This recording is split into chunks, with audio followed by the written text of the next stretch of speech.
فرح قد جاب خواطرنا حلم يطويه تخرجنا أيام الجد قضيناها وهنا الإنجاز يسامرنا. السلام علیکم ورحمۃ اللہ وبرکاتہ.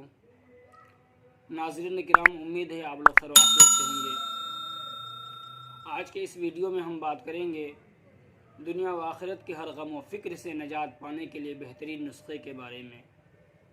وہ نسخہ یہ ہے کہ حدیث کی کتابوں میں ہے کہ جو شخص صبح 7 مرتبہ اور شام میں 7 مرتبہ اس آیت کریمہ کو پڑھ لے تو وہ دنیا و آخرت کے ہر غم و فکر سے محفوظ رہے گا. دوستو، وہ آیت کریمہ کون سی ہے؟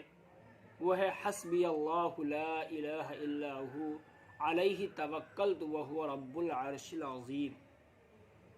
دوستو، امید ہے اس دعا کو ہم اور آپ ہمیشہ ورد میں رکھیں گے تاکہ دنیا و آخرت کے ہر غم و فکر سے محفوظ رہیں.